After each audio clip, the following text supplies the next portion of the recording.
রাজনীতিতে নামার পর থেকেই প্রধানমন্ত্রী নরেন্দ্র মোদীর বিরুদ্ধে সোচ্চার দক্ষিণী সিনেমার সুপারস্টার থালাপতি বিজয়। এখন রাজনীতির মঞ্চে ভারতের ক্ষমতাসীন দল বিজেপি ও প্রধানমন্ত্রীর জন্য নতুন আতঙ্ক হয়ে উঠেছেন তিনি। বিশাল ভক্ত শ্রেণী নিয়ে নির্বাচনী মাঠে লড়াইয়ে নেমেছেন।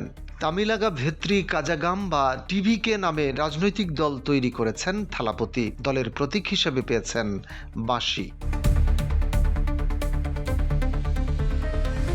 এককভাবে ২০২৬ সালের বিধানসভা নির্বাচনে লড়াই করার ঘোষণার মধ্য দিয়ে বিজয় এখন পরিণত হয়েছেন তামিলনাড়ুর সবচেয়ে বড় চ্যালেঞ্জের মুখোমুখি। মোদীর বিজেপি দল মূলত হিন্দুত্ববাদ ও কেন্দ্রীকরণের রাজনীতি করে, কিন্তু বিজয়ের দল ধর্মনিরপেক্ষতা, সামাজিক ন্যায় ও বামপন্থার আদর্শের উপর দাঁড়িয়ে। তামিলনাড়ুর মাটির রাজনৈতিক বাস্তবতায় এই আদর্শগুলো মোদীর কেন্দ্রীয় নীতির জন্য বিপজ্জনক হয়ে উঠেছে।